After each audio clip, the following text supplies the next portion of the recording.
This is great. Lock number 1 of the Leeds-Liverpool Canal. Anyway, it's early in the morning and very soon the hustle and the bustle of the big city will erupt all around me. But today I'm in charge of my own destiny and I'm going to head out of the city and into the country.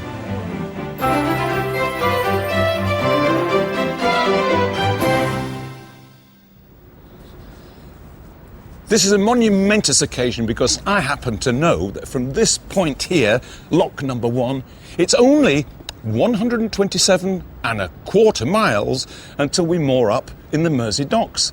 Yes, folks, we're up and running on the Leeds-Liverpool Canal.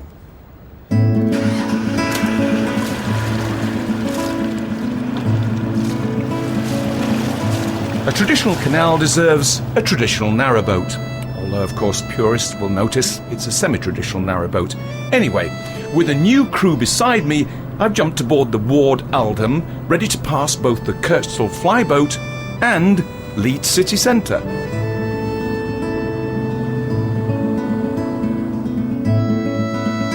Legendary figures are ready to greet us today, starting with a religious repose at Kirkstall Abbey, a chance to reminisce in my hometown Guiseley before we step back to the time of Sir Titus Salt.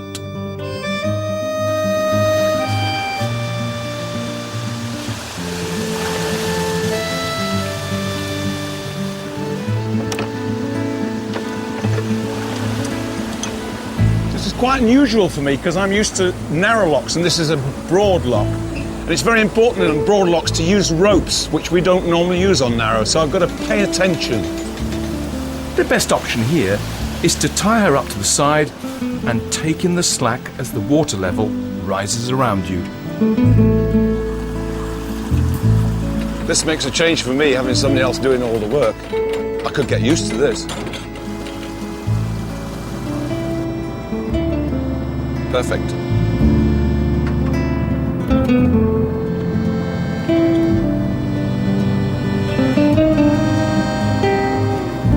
You don't have to be on board a boat to make the most of your surroundings either, as one woman's love of her local Bridgewater Canal has helped to benefit a worthy cause. Today we're doing a sponsored walk. It's in aid of Victim Support and Witness Service Greater Manchester. We chose Lymm really as a venue. It's a beautiful venue, and we're actually walking down to Sale, so it's about an 8-9 mile walk. Our offices are actually based in Sale, our Trafford branch, so it kind of ties in with that. Our youngest is about 15 and our eldest, I better not say, but shall we say 50 plus. And we expect it to probably take us on average about 3.5 hours to 4 hours. It's the first time we've tried a canal walk. Hopefully the weather's with us, so fingers crossed for the day.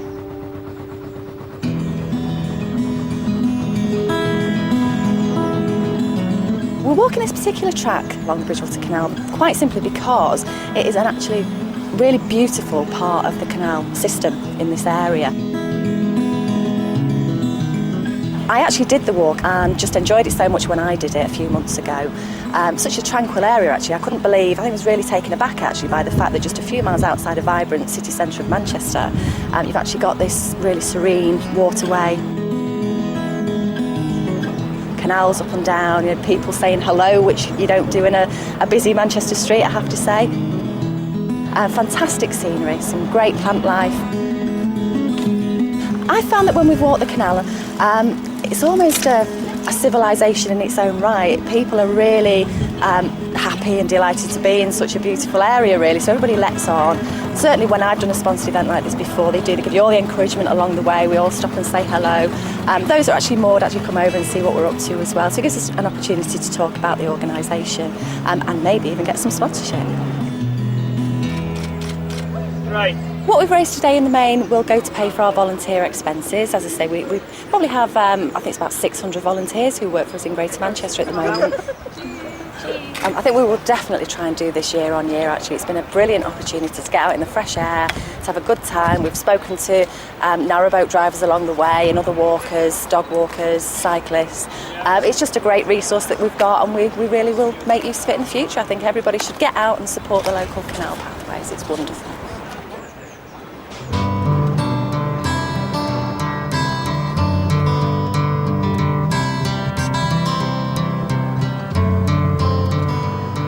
This word sill is actually the sill. It's a stone piece underneath the water, and when you're coming down, you've got to be very careful you don't get the back end stuck on the sill, otherwise the boat tips up and can sink, and has done. Not personally, I haven't done it, but almost.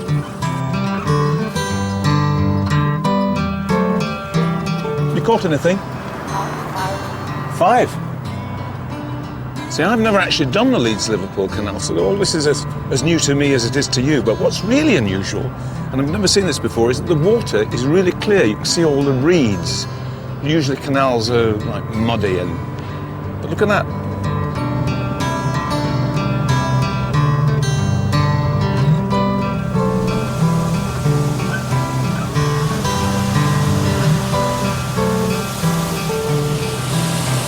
Feel quite small when you think about the hundreds of tons of water just being held back with 2 bits of wood.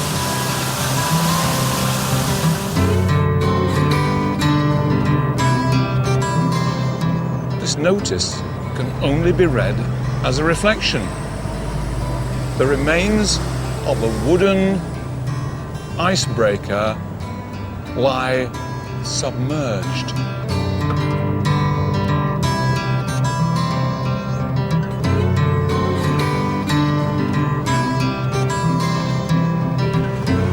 All right, lads. That's what it's all about, you see, camaraderie. Everybody says hello, everybody smiles. It's great. The River Aire is accompanying us as well along this leg of the journey.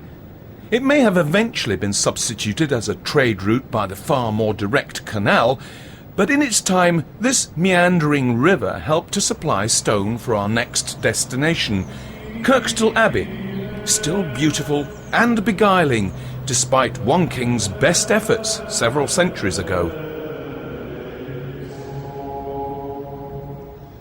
Catherine, you're curator of archaeology. That's right. Here's your chance to impress us with some facts and figures about this abbey, Kirkstall Abbey.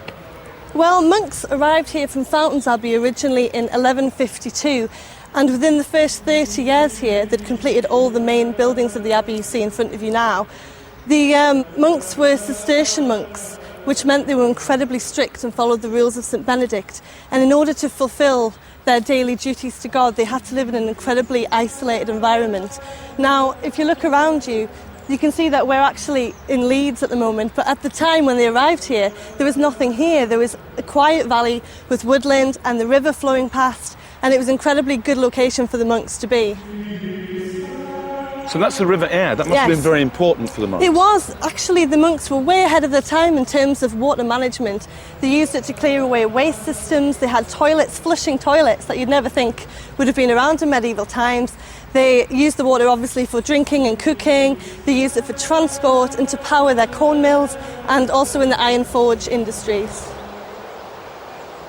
One can't help but notice that there's quite a lot of the abbey missing. When did the majority of this damage take place? Well, the abbey was dissolved in 1539 by Henry VIII, and the monks left the abbey. After that time, a lot of the abbey fell into disrepair. Obviously, nobody was taking care of it. And a lot of the stone you see was taken to make the structures in Leeds. Actually, Leeds Bridge, the steps leading up to Leeds Bridge, are constructed out of Kirkstall Abbey stone, and it was just used as a quarry for local people. So local people would just come along and take bits of stone? Absolutely. It was there. It was a free-for-all. What area is this then? This is the cloister of Kirkstall Abbey, and this was the open space that connects all the really important buildings of the abbey. Behind me there's the church, and then you can see as well the chapter house, which were the most sort of religious buildings of the abbey. Now, this would have been a space of contemplation and reflection for the monks. It would have been a silent area, but a place where perhaps they could copy out manuscripts or read their sort of holy books. And there's a good example of the new mixing with the old up there as well. Absolutely. We decided to place a modern roof on both the aisles of the church to give an impression of the roof, what the roof would have looked like. And as you can see underneath, People are often surprised at how bright the stone is that we've placed there, but this actually reflects the colour of the stone when it was initially built. All the blackened stone you see around you is from the Industrial Revolution. We have Leeds nearby, all the smoke coming out, all the pollution, and it's really blackened the stone. And is it local stone? Yes, it was actually quarried at Bramley Fall, which is a local quarry. And how would they get it here? They used the River Air, they transported the stone down the river. It was a perfect location.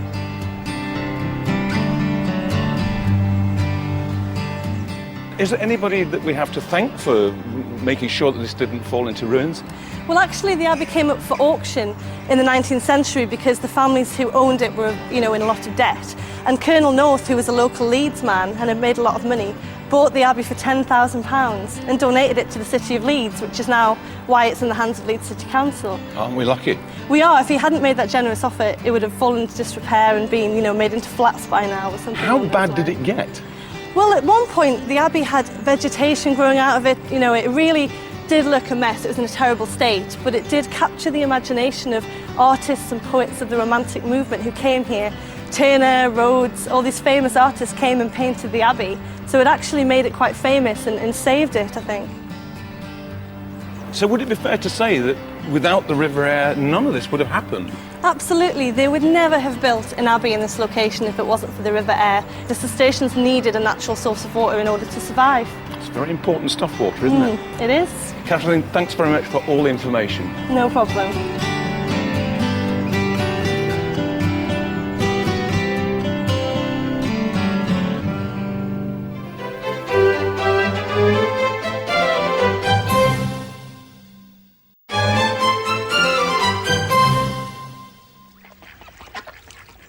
Now, I have to say, this next location that we're heading off to is something really special to me because I'm actually going home. You see, I was born in Guiseley in Yorkshire quite a few years ago now, but despite the fact that I went all over the country with my work and despite the fact that I now live in the northwest, I still like to get back to Yorkshire as often as possible. And today, the Leeds-Liverpool Canal has certainly helped to carry me back in time.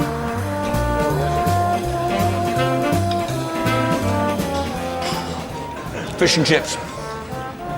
Now, these taste very good, but when I was a child, they tasted even better because I used to get fish and chips free of charge.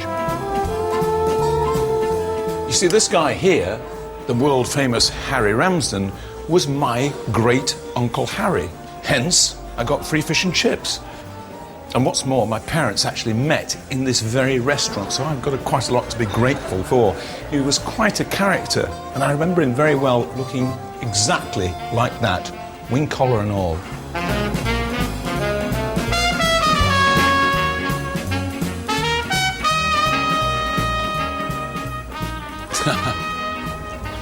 Memories, memories.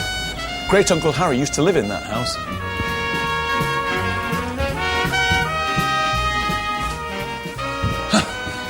This is Great-uncle Harry's original hut, where he served fish and chips. He opened this in 1928. Here he is now. He used to pick me up when I was little, so I can pick him up now. After 3 years of serving fish and chips in this little hut, it was so successful that he could afford to build the big restaurant.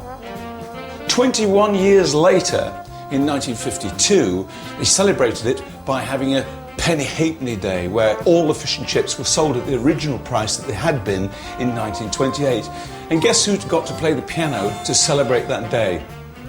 My dad, Harry Corbett.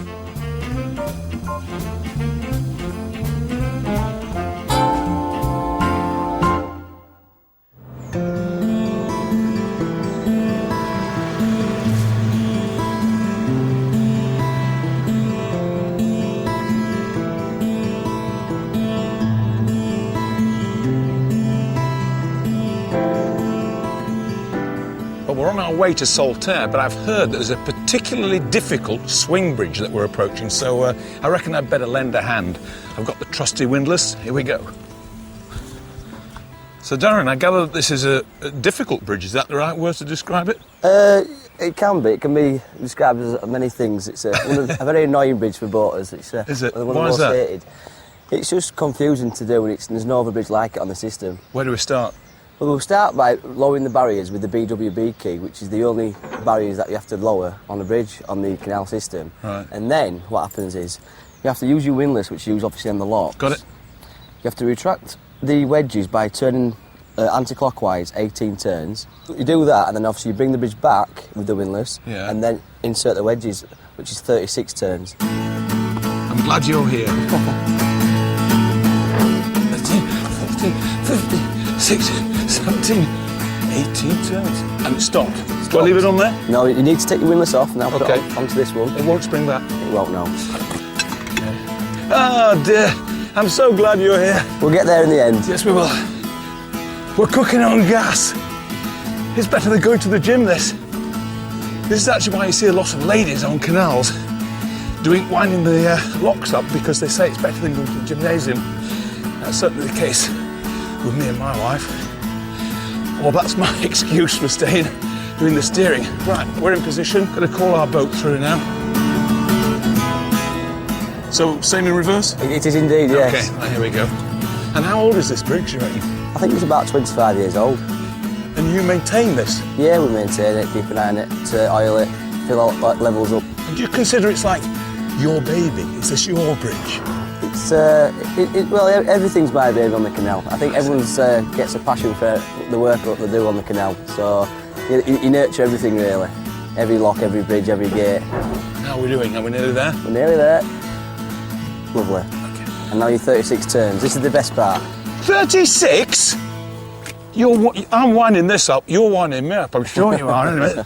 1, 2. Darren, feel how stiff this is. Just feel this. Feel that. I'm sure there's something wrong. See you later. We'll continue along the Leeds-Liverpool Canal, but not for long, as we're soon surrounded by a very different, but equally as distinctive structure, Salt's Mill. The fascinating story of Saltaire was hatched by the revolutionary mind of industrialist Sir Titus Salt, who supplied the thousands of mill workers who earned him his wealth with a hospital, a school, and this, their very own village, standing next to the canal that carried their work from coast to coast. So, where did he get the idea from to build this huge mill and an entire community? There were lots and lots of examples for him to follow around. He knew about New Lanark in Scotland, for example, with Robert Owen and his model village there. There are model villages in Halifax that he knew about that predate Saltaire. So the idea of having a model utopian village was not an unusual one to him. But also he wanted to escape the cholera in Bradford, he wanted to escape from the high rates in Bradford that were just being imposed. There were lots and lots of reasons why he decided on this. And so you mentioned dates. I mean, what is the date of this whole... The mill was opened in 1853, just 2 years after Titus Salt commissioned his architects to provide the initial plans for him. We're standing on the bank of the Leeds-Liverpool Canal, so chicken and egg situation. Was it the canal first or the mill first? Absolutely, the canal was here first. In 1777, this canal was already built. Titus didn't have to provide any of the infrastructure here. We've got a canal here. Next to it, we've got the River Aire, which provided water for his boilers and for washing his raw materials. And then further up the road, up Victoria Road, we've got a railway. And the railway was built by 1848. It was already in place. He didn't have any of the infrastructure to pay for. He just got on with building his mill. And what did he manufacture? He manufactured alpaca worsted. Now, in Lancashire, it's cotton they produce. In the rest of Yorkshire, it's wool. Here, it's a mixture. It's a mixed cloth. The alpaca and the coal were all offloaded from the canal into this building here. All the processes of production were all under one roof. Very much different to what it was in Bradford, where there were mills for spinning, mills for weaving, and they had to transport the material between the mills each time.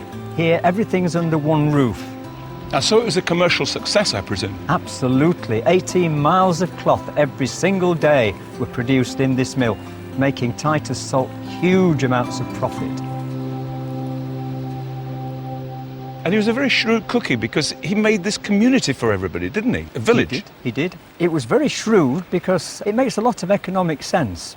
When you think about it, not only to have an integrated mill, but to have a workforce that you can absolutely rely on. They're healthy, they're well fed, and they're available on site. They're committed to your enterprise. They're a compliant workforce, just what you want. What were the halcyon days? How long was it successful for before it fell into decline? Well, the decline came in about 1987. Illingworth Morris had taken over from a number of consortia that had run the mill until then. And Illingworth Morris hived off parts of the production to their subsidiaries. So it began to go downhill, and gradually it wound down until there was no production at all here. But this is a new era. The place is reborn. Is that not correct? That's absolutely true, yes. It's wonderful to be in Saltaire. And how did that come about? There are two main reasons. One of them was that the railway was reopened. It was closed in the beaching era in the 60s. And then it was reopened again in the 80s. That was a wonderful thing for the village. It brought people back in here. And the second factor was Jonathan Silver. Jonathan and Maggie Silver took over this mill, bought it in 1987. And within months, Jonathan's creativity and his energy had opened up the 1853 gallery and opened up a restaurant here. He was a real workaholic, just like Titus Salt, the two personalities, as charismatic as one another, both with that same sort of energy and vision for the future. Unfortunately, Jonathan has died too early in his 40s, but his wife Maggie and his brother Robin continue to run the mill behind us. So to sum up, Roger, what is the legacy that Sir Titus Salt has left behind? He's left us this wonderful village that is more or less exactly as it was when he died. It's been changed very, very little. But he's also left us a legacy of being concerned about environment and being concerned for each other as well. Be concerned about environment and you get healthier workers. You also get workers who look after each other just as he looked after them. They cared for each other too. Fantastic. You looked after me. Thank you very much indeed. All right. Next time, I head further along the Leeds-Liverpool Canal to sample one of the waterway's 7 wonders and to meet the two men who have honoured a tragedy that few knew had even happened. I leave you this week, one contented traveller. I wonder if that fish and chip shop's still open. Twice in one day? Why not?